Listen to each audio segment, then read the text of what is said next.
Bonjour à tous, j'espère que vous allez bien en ce 15 novembre, jour de nouvelle lune. Je souhaitais donc faire un point sur les énergies de ce nouveau cycle lunaire. Et voilà, et j'espère surtout que vous supportez comme vous pouvez, au mieux que vous pouvez, pour transmuter toutes ces énergies difficiles à transmuter ces énergies saturniennes, mercuriennes et, et martiennes. Voilà, je vous précise quand même que lorsque nous démarrons un cycle lunaire, la Lune est conjointe au Soleil. Et dans cette conjonction, là, nous avons une Lune en Scorpion. Donc, Lune et Soleil, côte à côte, dans le Scorpion. Nous pouvons aussi faire un petit rappel, enfin, je peux vous faire un petit rappel, c'est que donc le Soleil représente notre conscience, notre esprit conscient, et la Lune, à l'inverse, notre inconscient. Il est évident que dans ce rapport d'opposition Soleil-Lune, c'est la Lune qui est éclairée par le Soleil. C'est donc bien le Soleil qui met en lumière notre inconscient. Donc, on pourrait dire qu'en fait, chaque cycle lunaire est un passage pour justement toujours aller plus près de soi, conscientiser ce qui est caché dans notre inconscient. Le soleil, en fait, notre conscience, notre esprit, dans ce rapport d'opposition, veille à forcer notre inconscient à vivre des expériences en vue, bien entendu, de nous permettre d'être de plus en plus conscients. Donc, voilà pour ce petit rappel. Par ailleurs, ce que je vais faire, c'est dans un premier temps, je souhaiterais vous préciser, avant de commencer, quels sont... Ah, mais c'est pas vrai. Ah, pardon. Non, je crois que j'avais pas mis la bonne carte. Non, ça va. Comme j'étais en train de m'enregistrer quand même, je me disais, si je leur mets pas la bonne carte à l'écran, ça va pas. Non, non, c'est bien la carte de la nouvelle lune du 15 novembre. Mais j'ai eu un doute en voyant un aspect. Donc voilà, donc ce que je souhaitais faire, c'était d'abord dans un premier temps, vous préciser quels sont les aspects importants que vous pouvez d'ailleurs déjà voir. Et ensuite, vous dire, enfin vous exprimer ce que je retire de cette carte du ciel, comment j'ai analysé cette carte du ciel. Alors, sachant que je l'ai fait il y a 2 ou 3 jours, donc avec ma vibration d'il y a 3 jours, et que peut-être je vous lirai en partie un peu mes notes à voir, ou que j'essaierai de compléter en fonction de ce qui me vient dans le moment. Alors, précision par rapport aux aspects, comme je vous l'ai dit. Donc, quels sont les points importants donc, de cette carte du ciel? Alors, on peut commencer déjà, je suis un petit peu mon fil conducteur parce que sinon, je pars un peu dans tous les sens.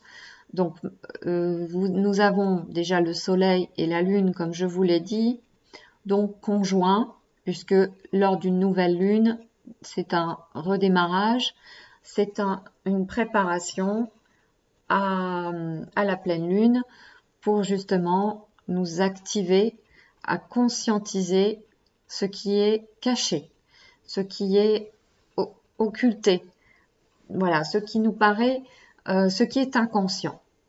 Donc, cette pleine lune, cette lune, pardon, et ce soleil sont donc conjoints en Scorpion.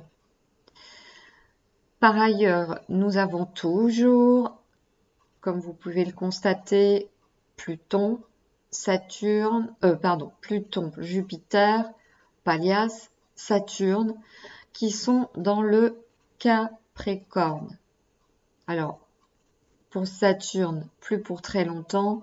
Justement, je vous expliquerai tout à l'heure ce qu'il en est et ce que cela va nous apporter dans ce passage de Saturne, vous voyez, qui commence à se préparer, à préparer sa sortie pour aller vers le Verseau, dans la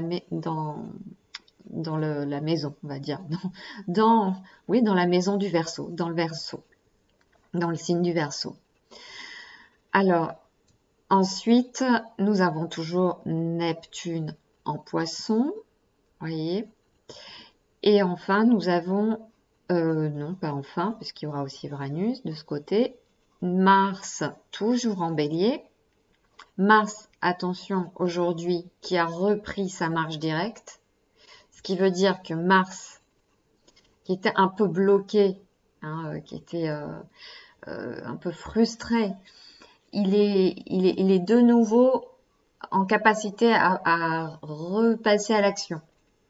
Alors, capacité à repasser à l'action, mais quand il sera un petit peu plus libre d'agir, parce que là, comme vous pouvez le constater, il est encore relié par des aspects disharmoniques qui font que il n'est un peu contrecarré, ce pauvre Mars en Bélier. Enfin, nous avons Uranus conjoint la Lune noire en Taureau, toujours. Ça, c'est pour encore un bon petit moment. Et donc, par ailleurs, nous avons de l'autre côté Mercure en Scorpion aussi. Et enfin, Vénus en Balance. Alors là, je vous ai dit là où ces signes se trouvaient. Ce qui est intéressant, c'est bien entendu de discuter des aspects. Alors, je fais un point rapide pour que vous puissiez mieux suivre par la suite mon analyse. Je fais un point juste pour vous préciser quels sont les aspects harmoniques et disharmoniques. Alors, comme vous pouvez le voir, la Lune, le Soleil en Scorpion forment de bels aspects avec Saturne, Pluton, Jupiter. Saturne, Pluton, on va dire plus exactement. Et enfin, Neptune. Voilà, donc deux beaux aspects de la Lune. Donc là, on a un sextile et là, on a un trigone à Neptune, Neptune en Poisson. Donc ça, ce sont des aspects harmoniques. On a encore un bel aspect harmonique entre Pluton, Uranus. Pluton, Uranus, attendez que je vérifie si c'est bien ça. Parce que là, j'ai du mal à voir si c'est bien Pluton ou si c'est Saturne. Saturne, Uranus, je pense plutôt. Attendez. Donc oui, Neptune, petit sextile à Jupiter en fait, forme un petit sextile avec Jupiter. Bon, peu importe, c'est un petit aspect, on n'est pas obligé de voir tous les aspects. En tous les cas, vous voyez, ça forme un petit triangle bleu. Donc ce sont les harmoniques en fait, les aspects harmoniques, positifs, qui soutiennent l'énergie la plus élevée. Par ailleurs, vous voyez, nous avons dans le triangle bleu un triangle beaucoup plus grand qui est surtout rouge et qui représente les aspects à l'inverse disharmoniques et qui donc représente plutôt des oppositions ou des carrés. Donc des difficultés, des obstacles dans la matière à dépasser, à transmuter, à contourner pour parvenir à neutraliser les oppositions. Voilà, et les énergies qui sont plutôt des énergies de contraction. Alors, et enfin, nous avons quand même une belle opposition, vous remarquez, en dehors du triangle, vous voyez, donc là, c'est le fameux triangle dont je suis en train de vous parler. Donc, nous avons Vénus, vous voyez, qui forme un carré, alors carré Jupiter-Saturne. Nous avons un carré à Mars. Nous avons une opposition de Vénus à Mars. Et enfin, pour terminer, nous avons Uranus qui s'oppose à Mercure.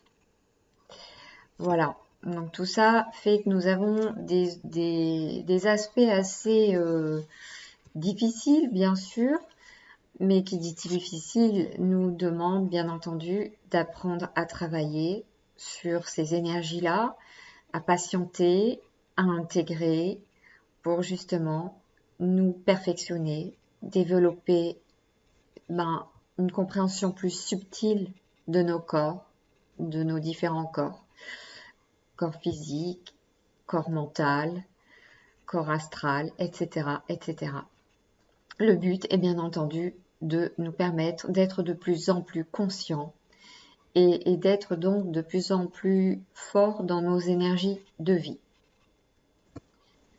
Alors, je vais donc commencer par vous parler donc de ces aspects peut-être négatifs et plus exactement ce dont j'aimerais vous parler, c'est de Saturne, qui en fait n'est pas vraiment un aspect, enfin je ne pourrais pas vraiment parler d'aspect négatif parce que finalement il n'y a pas vraiment d'aspect négatif lorsqu'on sait que de toute façon ces aspects nous amènent à au contraire être de plus en plus conscients, être de plus en plus en nous-mêmes, être de plus en plus à même de voir qui nous sommes, de nous percevoir, de nous comprendre.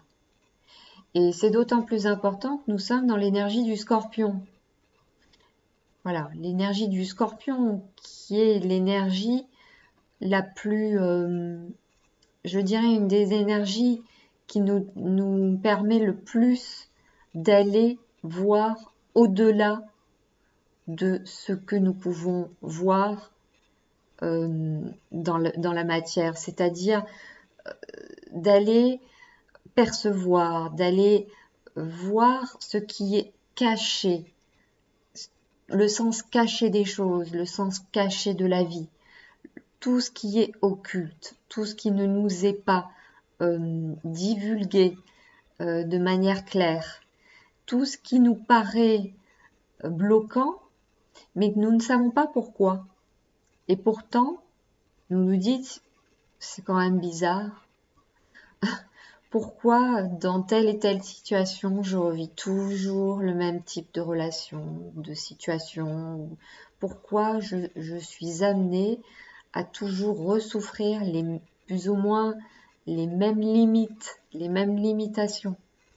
Eh bien, normalement, cette énergie scorpionesque, c'est l'énergie qui nous permet de dépasser ça. C'est une énergie qui doit nous propulser entre vie et mort et donc qui doit nous amener à transcender tout ce qui n'a pas été compris auparavant et qui nous a bloqués ou limités. Donc je vais faire un point et on y revient. Voilà, alors je voulais faire un point sur Saturne. Depuis le début de l'année, nous avons Saturne qui est dans cet amas planétaire, vous voyez, conjoint à Jupiter et Pluton. Comme je vous l'ai dit à chaque vidéo et comme tous les astrologues vous l'ont certainement expliqué, présenté, ces énergies sont des énergies dures parce que Saturne est le maître du Capricorne. Saturne est chez lui. Donc il a toute sa puissance. Mais en plus, il est conjoint à deux autres planètes très puissantes. Très puissantes, des planètes transsaturniennes qui sont des planètes qui forcément nous impactent à tous. Nous impactent grandement parce que cette conjonction n'est pas au hasard. Saturne représente la forme. Saturne représente la structure dans la forme. Saturne représente la rigueur. Saturne représente tout ce qui nous amène par nos exigences, à nous structurer pour être capable de nous incarner dans la matière. Cette structuration se fait bien sûr dans le temps, parce que Saturne, il nous structure dans le temps. La structure se fait parce que justement, nous avons cette rigueur et que nous pouvons structurer la forme. Et c'est ainsi que nous prenons conscience de nous-mêmes dans la matière à travers la forme. C'est ainsi que nous pouvons prendre conscience de ce que nous sommes capables de faire aussi dans la matière, dans la forme de ce corps et tout ce qui représente en fait la matière. Donc, Saturne veille à nous structurer pour que nous puissions comprendre, prendre conscience de plus en plus de qui nous sommes. Et il nous structure à travers, bien entendu, notre mémoire. Parce que, qu'est-ce qui structure la forme? Ce qui structure la forme dans la matière, c'est la mémoire. L'esprit, lui, il est libre. Il ne peut pas être de la mémoire. C'est pour ça que l'esprit, d'ailleurs, est créatif. Donc, l'objectif de tout ça, c'est de toujours avoir en tête qu'il est important de réunir à la fois matière, corps, âme qui représente la mémoire et esprit qui représente la conscience créative, qui représente notre énergie de vie vitale. Tant que nous sommes séparés, nous n'arrivons pas à être réellement un. C'est-à-dire, nous ne pouvons pas être intégral dans la matière. Donc, nous sommes en partie inconscients de qui nous sommes réellement, puisque nous ne sommes pas totalement nous-mêmes. Nous sommes une partie de nous-mêmes qui s'est structurée dans la matière et qui, au fil du temps qu'il se structure dans la matière, prend conscience de plus en plus de lui-même. Parce que lorsqu'il prend conscience de lui-même, il expérimente la matière. Donc Saturne représente aussi l'exigence de l'épreuve par l'expérimentation dans le temps, pour justement nous amener à nous structurer dans la forme et prendre de plus en plus conscience de qui nous sommes au-delà de la forme et au-delà du temps. Alors, pour tout vous dire, Saturne a fait son entrée en décembre 2017 et dans le Capricorne. Et il quittera le Capricorne le 17 décembre 2020. Retenez bien cette date parce que la dernière fois, je crois, dans une de mes vidéos, j'ai parlé du 21 du 21 janvier, il me semble. J'ai dû me tromper. Je me trompe souvent dans les dates. Là, cette fois, je l'ai noté pour pas me tromper. Enfin, je me trompe pas souvent, mais oui, ça m'arrive quand même de me tromper dans les dates. Donc, j'essaie de rectifier quand je m'en rends compte après. Voilà, là, c'est le cas. Donc, précision, très important. Saturne quittera le Capricorne en décembre. Ceci est très important parce que, comme je vous l'ai dit, il veille à nous structurer dans la matière et dans le Capricorne, il était chez lui.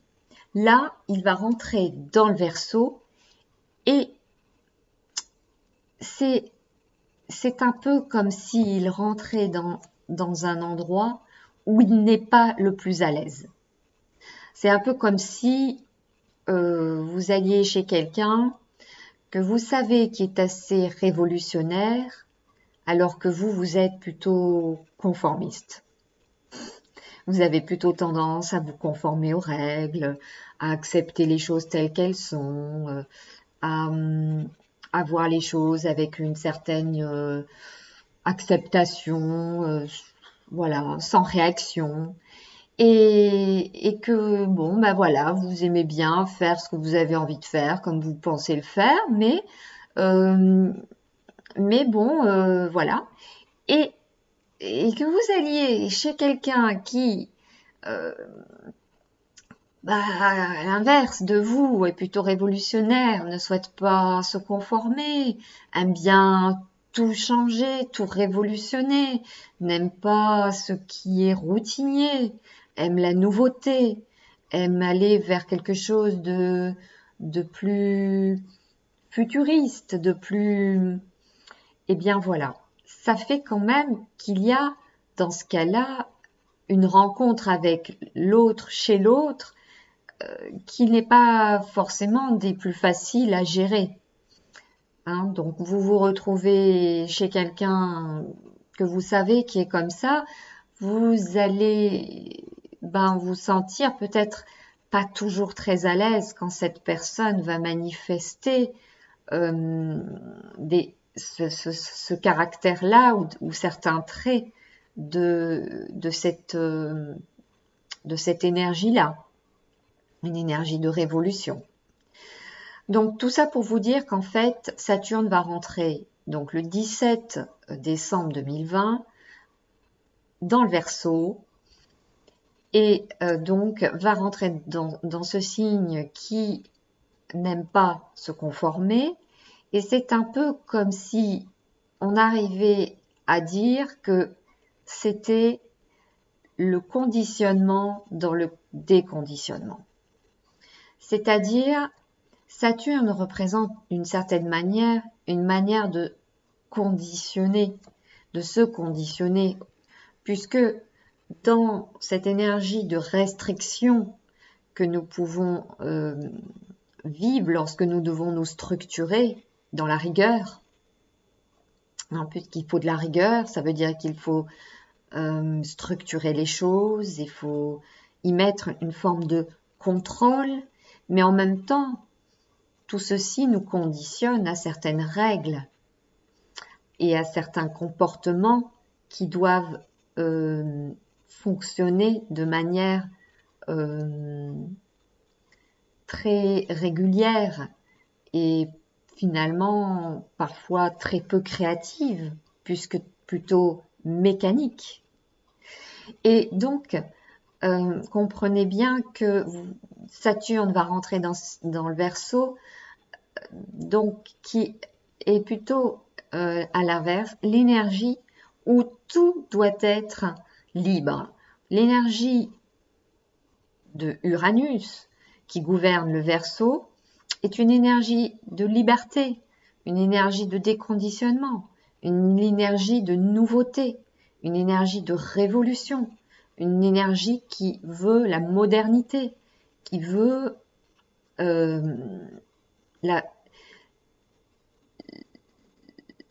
une énergie qui veut s'exprimer librement.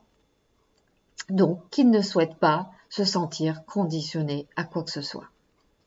Voilà, alors évidemment, vous comprenez que cela est une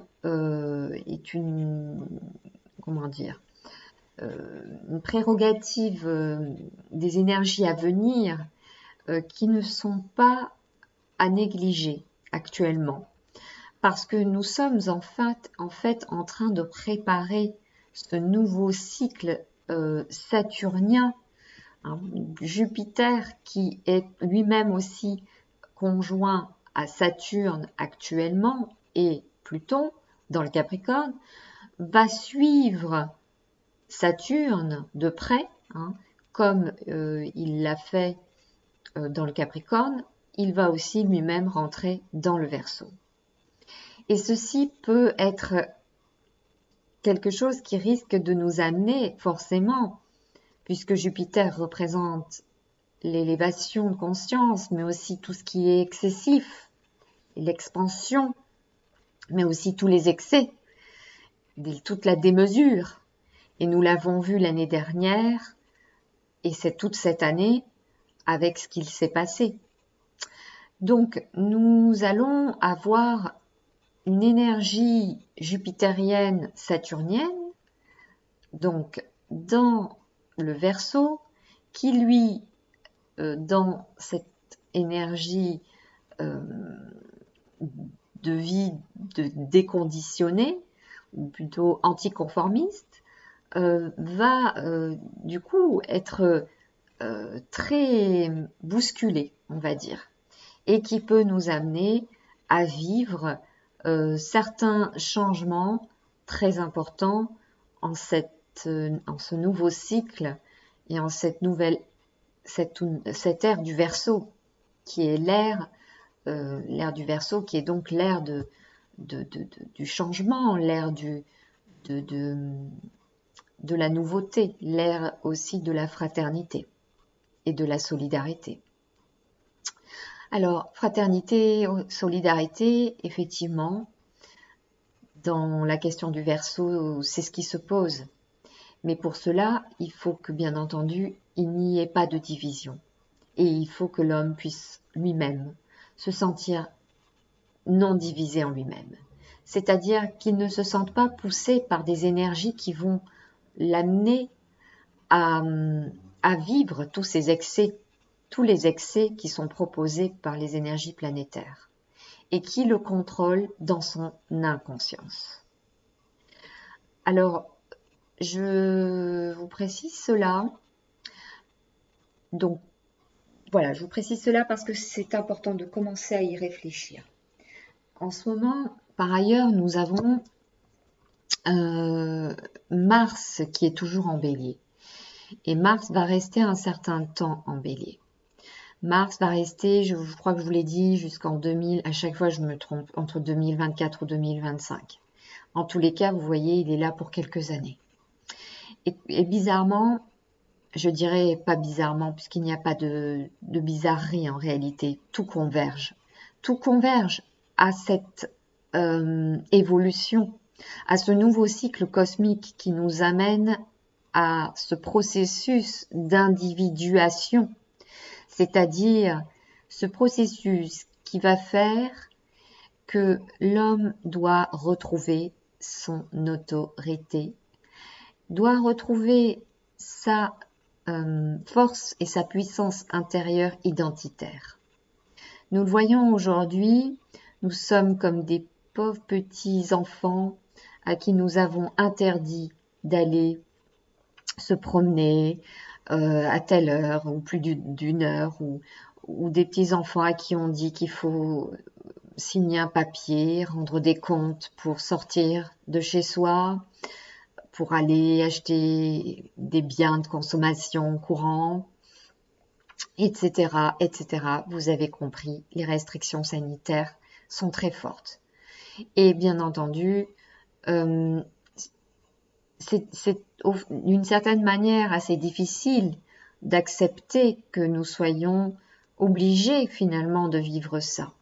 Mais en même temps, ce que nous vivons là est là pour nous amener à prendre conscience jusqu'où nous avons pu consentir, jusqu'où nous avons pu donner notre pouvoir au pouvoir, à un pouvoir, jusqu'où nous avons accepté de faire certaines choses à un certain moment donné, en ne respectant pas ce que nous ressentions intrinsèquement, c'est-à-dire très profondément.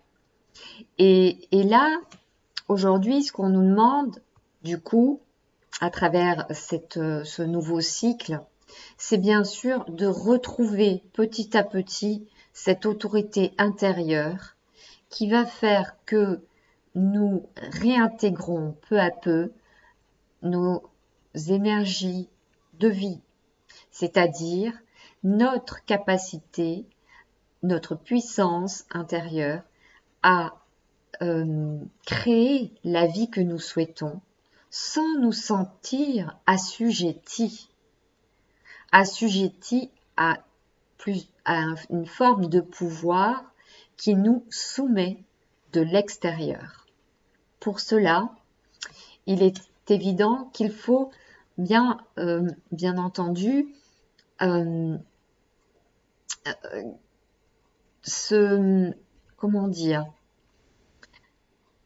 prendre conscience de là où nous nous sommes manipulés, là où nous avons accepté l'inacceptable, comme je l'ai dit déjà de plusieurs fois dans mes vidéos précédentes. Alors, revenons à ces énergies planétaires. Donc, nous avons un carré Mars, Pluton, Jupiter, puisque Jupiter est conjoint à Pluton.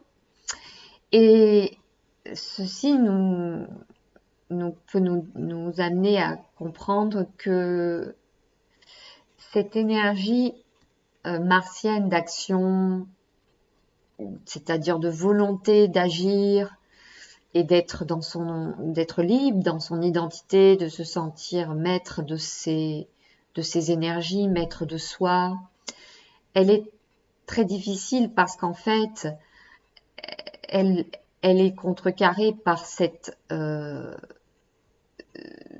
demande de transformation, de transmutation dans cette matière, puisque nous sommes dans l'énergie du Capricorne. C'est-à-dire qu'en fait, c'est comme si on nous disait transmute avant de vouloir agir. Voilà. Transmute. Et transmute quoi? Ben, transmute, regarde, les énergies Vénus, Vénus en maison 12 et surtout en balance. Vénus en balance, c'est l'amour, c'est le couple, c'est la relation à l'autre. Et vous voyez, c'est une opposition à l'identité. C'est comme si, en fait, l'identité qui est représentée par Mars en Bélier, c'est comme si, en fait, on voulait nous dire, il va falloir que tu apprennes à aimer autrement. Il va falloir que tu vois que tes désirs, l'argent, la question du couple et la question de l'argent dans le couple doivent être dépassés. Il va falloir que tu comprennes que ton identité, c'est ta force.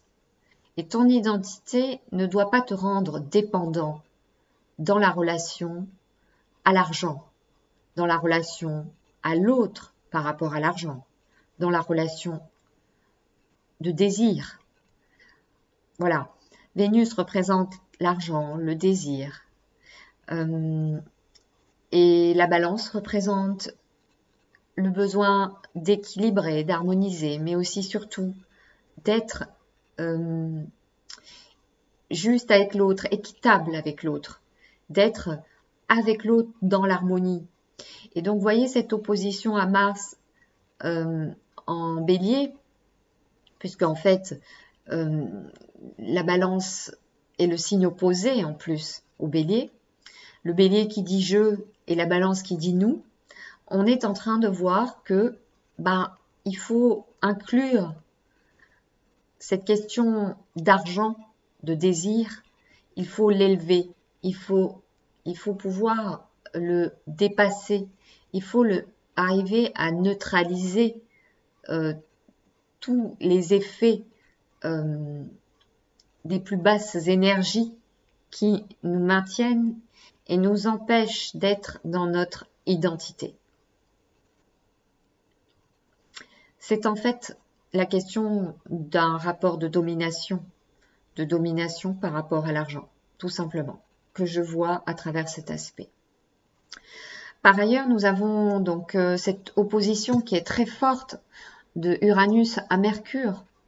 Donc Uranus en Taureau qui représente donc le travail, le rapport à la terre, le rapport à la manière dont je me nourris de la terre, le rapport à la manière dont je vois que je gagne ma vie, la manière dont je veux gagner ma vie.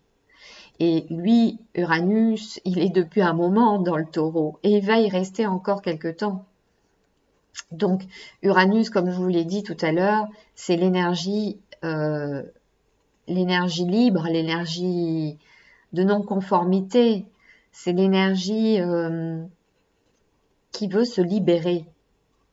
Et dans le Taureau, qui est un signe en lien avec la matière, avec la terre, c'est un peu comme si, en fait, on disait il faut travailler ce rapport entre liberté et matière, liberté et terre. Et tout ça vient de comment je me nourris par rapport à la terre, comment je suis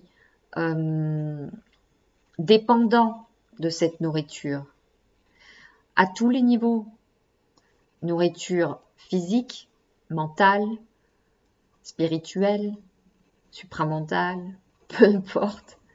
C'est un peu toutes nos dépendances.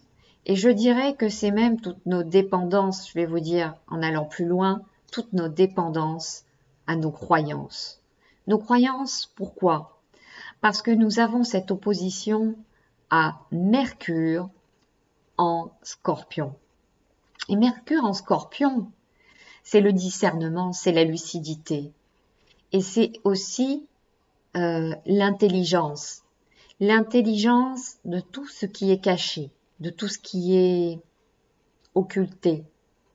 C'est cette intelligence qui nous manque pour justement comprendre ce rapport que nous avons de dépendance à la matière, à la terre et à l'argent, et qui doit être justement transcendé puisque nous avons l'énergie scorpionesque, l'énergie scorpionesque qui est une énergie de vie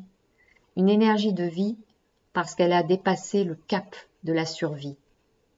Et donc, on comprend bien que cette opposition, c'est encore un moyen de nous montrer que là, ça encore, c'est pas encore réglé. C'est pas encore réglé et que ça doit se travailler. Ça doit se travailler dans le temps et en ce moment particulièrement parce que nous avons le temps en ce moment de le faire. Parce qu'en ce moment, nous sommes justement restreints par Saturne encore en Capricorne et que justement Saturne en Capricorne, vous voyez, sextile à notre Soleil et notre Lune, vous voyez, nous dit, eh bien, pour que tu sois plus conscient et que tu allies ton inconscient à ton conscient, c'est-à-dire que tu finisses par te réveiller en quelque sorte, ou réveiller tes énergies inconscientes, les amener à devenir conscientes, eh bien, il faut que tu dépasses la question de l'identité, du problème de l'identité, hein, et donc de l'identité par rapport à la relation à l'autre, comment je me positionne à l'autre dans le rapport à l'argent. Qu'est-ce qui est intéressant pour moi? Est-ce que c'est ma survie qui compte au détriment de tous ceux qui sont moins bien que moi? Ou alors, à l'inverse, est-ce que je prends en compte ce que ressent l'autre dans sa souffrance, dans son manque, dans ses manques, et du coup, je contribue moi-même à travailler pour que tout ceci soit plus équitable, soit plus juste, soit plus harmonieux, soit ce que je voudrais voir, puisque la plupart du temps, nous parlons d'amour, nous parlons de paix, mais comment peut-on parler d'amour et de paix lorsque nous vivons chaque jour, bien que nous prononçons ces mots, dans un monde où nous voyons bien qu'il ne suffit pas d'en parler, il ne suffit pas de le brandir sur tous les murs des réseaux sociaux avec des belles phrases et des jolis mots pour que cela change. Et donc, que le changement ne pourra passer que par cette capacité à être soi-même vrai.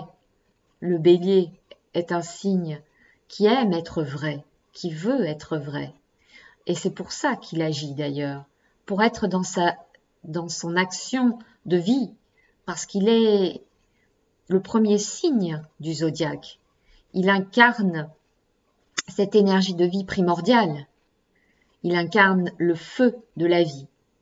Mais il incarne aussi dans ses bassesses et quand il n'a pas intégré les énergies les plus élevées, c'est-à-dire quand il n'a pas compris que le je ne peut pas être sans le nous, il incarne aussi un ego démesuré, un ego qui se fiche pas mal d'écraser l'autre, un ego qui peut amener à piétiner.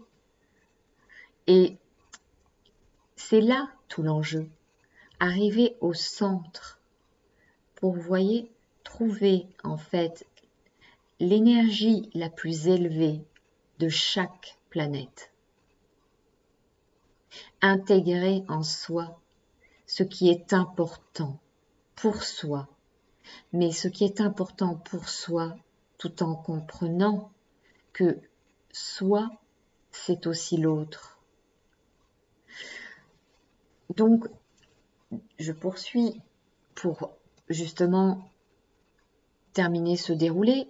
Donc, effectivement, nous passons cet axe et donc, effectivement, ce sextile nous relie donc à cette énergie du bélier en Mars, cette opposition, pour justement nous dire que c'est ceci qui est important à prendre en compte et que si en ce moment nos efforts sont contrecarrés, c'est justement parce qu'il faut qu'ils soient revus et qu'ils soient revus pour être compris dans le bon sens et dans le sens de quelque chose de nouveau, de quelque chose qui va nous amener à quelque chose de plus élevé, à quelque chose de plus beau. Parce que la balance, c'est ce qu'elle veut. Elle recherche le beau. Voilà. L'énergie vénusienne, qui est très forte dans la balance, doit être, intégrée à son plus haut niveau. C'est-à-dire pas une énergie de désir et d'argent pour briller, pour se sentir aimé ou être dépendant de son image dans la forme. N'est-ce pas? Regardez, dans la forme. Et là, nous avons effectivement Vénus en balance, hein, donc qui est carré à Saturne et Jupiter. Ce qui nous prouve bien que quelque part, là encore, c'est ça l'obstacle. L'obstacle, il est là. Cessons de vouloir paraître, soyons. et soyons libres dans notre énergie parce que nous incarnons notre identité, non pas non pas l'inverse, mais non pas ce rapport à l'image et à la matière. Et d'ailleurs, avec Jupiter, c'est l'excès aussi. Jupiter veut nous amener sur les hauts plateaux, veut nous amener à briller, veut nous amener à être un peu le maître du monde. Jupiter, quand il est mal intégré, c'est l'excès dans c'est la mégalomanie, c'est l'excès dans toute sa splendeur. C'est en même temps ce qui produit parfois la chance, parce qu'il n'y a pas de limite avec Jupiter. Mais là, nous avons Jupiter en Capricorne, et Jupiter passera bientôt, comme Saturne, en Verseau. Donc Jupiter devra se libérer, je veux dire l'énergie jupitérienne devra se libérer de tout ce qui le conforme à trop de rigueur ou à trop d'exigence, mais plutôt l'amener à se libérer pour vivre la liberté et la fraternité. Parce que dans le Verseau, c'est ça.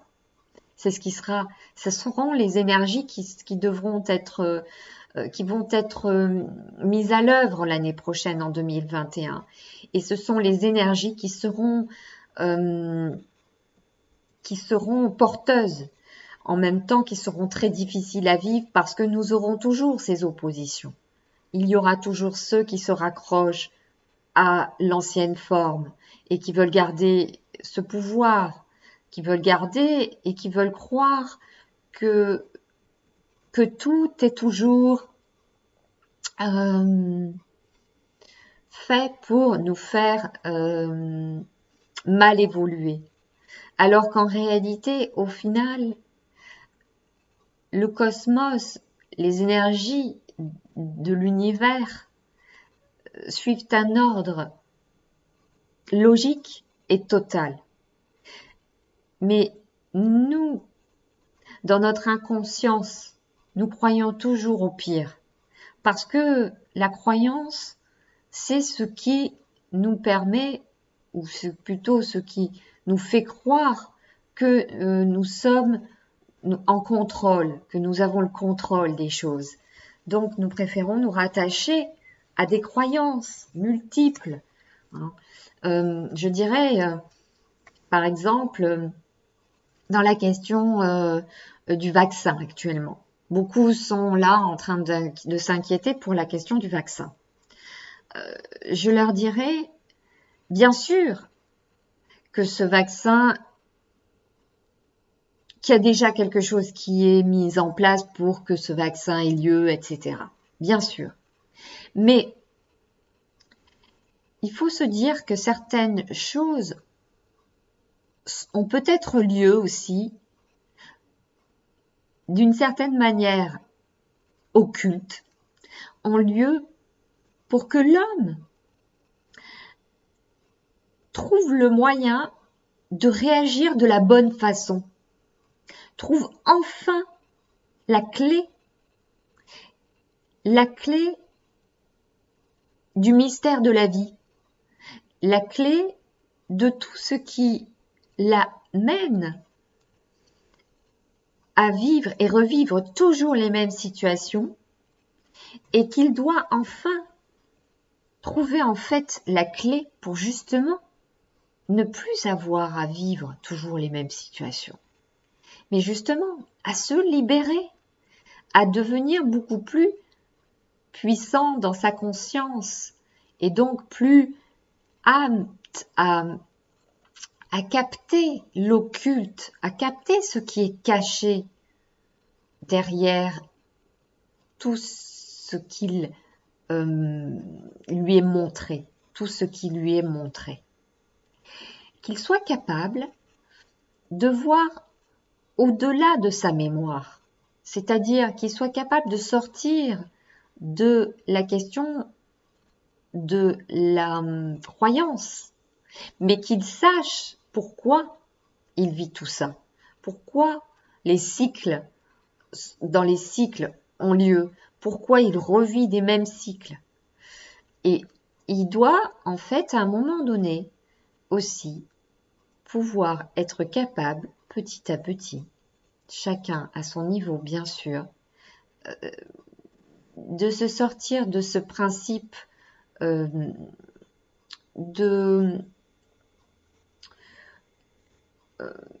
d'assujettissement à la matière, tout simplement. C'est-à-dire qu'il puisse, tout en s'incarnant dans la matière, vivre la matière de manière libre. Et c'est ça le processus d'évolution. C'est ça qui doit le faire évoluer. Enfin, c'est pour ça qu'il évolue, en fait, plus exactement. C'est pour ça qu'il évolue. Voilà.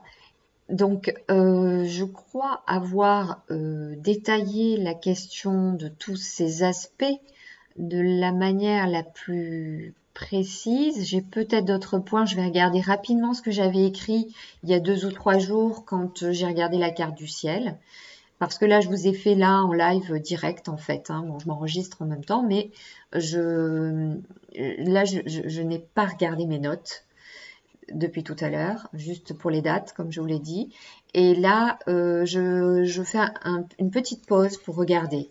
30 secondes. Merci. Voilà, alors justement, je viens de regarder. En fait, juste, je vous lis rapidement ce que j'avais écrit. L'adversité nous rend créatifs. Elle doit nous rendre créatifs. La volonté de vaincre l'adversité avec le scorpion. Pourquoi? Puisque nous avons justement le soleil et la lune en scorpion. Donc le scorpion, c'est une énergie de combat.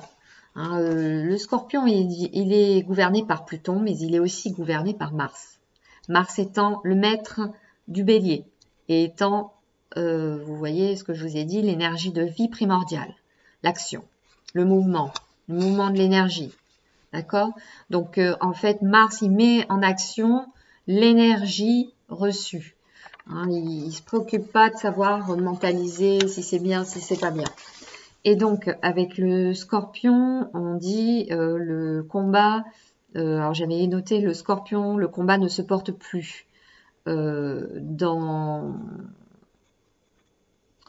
la question de... Qu'est-ce que j'ai mis? Attendez, pardon. Scorpion, le combat ne se porte plus. Intensité peu commune.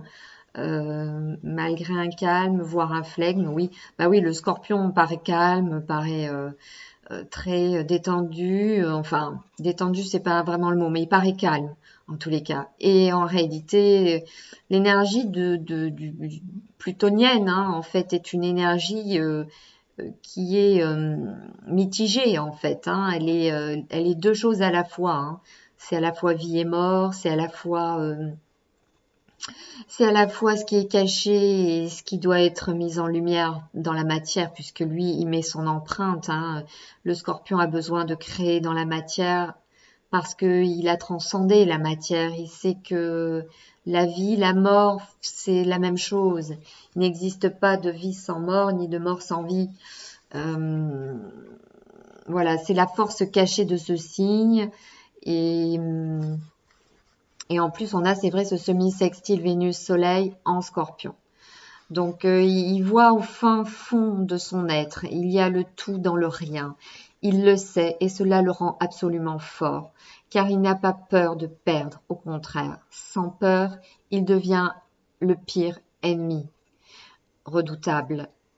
Donc, c'est vrai que cette énergie scorpionesque, souvent on dit on a peur du scorpion, on dit toujours c'est un signe redoutable, on y voit toujours quelque chose de très négatif, parce que c'est vrai que le scorpion est très tranché du coup, hein, il ne va pas dans la dentelle, il ne ménage pas, c'est pas son style de ménager l'autre. Il a plutôt tendance à le pousser plutôt dans ses retranchements parce qu'il voit chez l'autre ce qui n'est pas vrai et il n'aime pas. Donc quand il sent qu'on lui ment, parce que pour lui c'est une insulte, il n'a pas à subir le mensonge de l'autre. Donc, ça, c'est bien sûr les énergies les plus positives du Scorpion, hein. Quand il est dans ses énergies basses, bien entendu, et qu'il n'a pas intégré ce principe de volonté, d'intelligence, et donc qu'il n'est pas en train d'intégrer non plus ce principe d'amour, il peut, à l'inverse, être du coup dans une manipulation terrible parce qu'il est, il est justement très hyper soit-tout, il est très perceptible, donc ce qui le rend puissamment intelligent. Et il a surtout cette volonté redoutable. Donc voilà, j'avais mis cette nouvelle lune, et donc la nouvelle lune qui est la lutte contre la peur de perdre ou de mourir. Oui, parce que l'axe du soleil et de la lune en scorpion, c'est l'axe du scorpion taureau, et c'est l'axe du dépouillement, c'est l'axe de la dépossession, c'est le taureau étant, comme je vous l'ai dit, la matière, représentant la matière, la terre, les désirs, la possession, puisque c'est Vénus qui gouverne le taureau, opposé au scorpion, gouverné par Neptune et Mars. Donc en fait, vous comprenez que c'est le scorpion, il a capté ce qui était subtil, et il n'est pas intéressé à s'attacher aux choses pour rien. Et il va s'attacher à ce qui va lui permettre de poser son empreinte dans la vie, c'est-à-dire de se sentir créer la vie comme il le souhaite. Il est celui qui transcende la matière, tout simplement. Et donc, je dirais que dans ce combat subtil que mène le soleil en scorpion, la lumière, c'est ce que j'ai écrit, fait rage pour se transformer dans la matière. C'est cette rage du scorpion qui veut savoir, qui veut créer, qui veut être, qui n'a peur de rien. Il n'a peur de rien puisqu'il n'a pas peur de la mort. Et donc, c'est ça qu'il faut retenir pour cette nouvelle lune du 15 novembre. Voilà, donc là, nous avons 15 jours dans ces énergies-là jusqu'au 30. Et ben, je vais vous dire que l'important est d'aller vers cette liberté de penser et cette recherche créative, cette créativité de l'énergie consciente de Pluton, qui nous demande de nous transformer. Donc Pluton, énergie du Scorpion, qui nous demande de nous transformer dans la matière, de transmuter nos plus basses énergies pour nous libérer et nous structurer dans la matière vers une élévation de cette conscience, une élévation du jeu dans le nous et une élévation pour aller vers une nouvelle humanité, une humanité qui n'aura plus peur et qui cessera de croire que l'on va lui implanter une petite puce qui va succomber à un vaccin, parce que justement, lorsque l'homme devient grand, lorsqu'il est capable de retrouver son identité, lorsqu'il est capable de se libérer de la matière et qu'il fait ce qu'il a envie de vivre et qu'il trouve les solutions pour aller de plus en plus vers cette libération plutôt que de subir dans ses relations de dépendance à l'autre, de dépendance au travail, de dépendance à l'argent et multiples dépendances.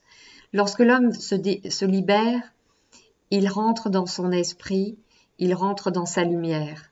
Et alors, qu'est-ce qui se passe?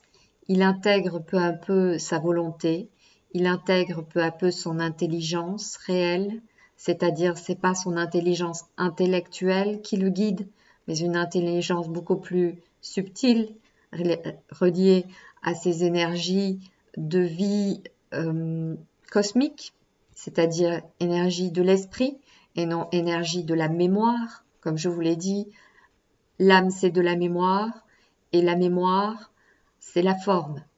Mais si je relie mes énergies de l'esprit qui est libre aux énergies de la mémoire, je crée dans ce corps, dans cette incarnation, je crée les conditions de vie qui me permettent de retrouver toute ma puissance d'être, c'est-à-dire la puissance d'un homme libre, d'un homme grand qui crée ce qu'il a envie de créer et qui peut enfin ne plus être dominé par la peur de ne pas vivre et donc la peur qui le conduit à la survie et donc la peur qui le conduit à prédater et donc à sans cesse être dans une position de prédateur.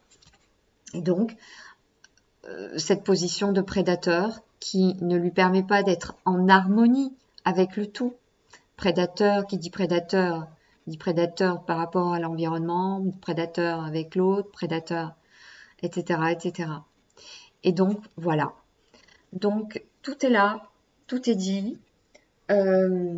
L'adversité doit nous rendre créatifs et non pas des pleurnicheurs qui se disent et des petites choses qui vont être victimes d'un vaccin ou d'un Covid ou de quoi que ce soit. Mais justement, mettre en action. Qu'est-ce que je peux mettre en action pour pouvoir me libérer? Qu'est-ce que je peux prendre comme décision? Dans quoi je peux agir pour aider ceux qui sont dans l'action? Est-ce que je peux participer à de nouvelles actions pour justement mener ce combat de l'identité et me retrouver dans mon identité, dans quelque chose qui me parle, dans quelque chose qui vibre en moi, dans quelque chose qui ne m'assujettit pas à tout simplement une vie conforme à des biens, etc., mais qui est sans saveur et qui ne correspond à rien. Et surtout, qu'est-ce qui va faire que je vais arrêter de penser que je ne suis pas capable, que je ne sais rien faire d'autre que ce que je fais et qu'en fait, rien n'est possible parce qu'en fait, quoi que je fasse, tout est limité. Non, c'est pas vrai. Il y a toujours des possibilités. C'est surtout qu'en fait, on ne les voit pas. On ne les voit pas. Et maintenant, avec le soleil en scorpion et la lune, donc conjointe à ce soleil dans le scorpion, on vous dit, eh bien, vois, perçois, cherche, scrute, va profond au fond de toi et va chercher très fort qu'est-ce qui te fait vibrer. Voilà, pour avancer. Merci à tous pour votre écoute et à très bientôt.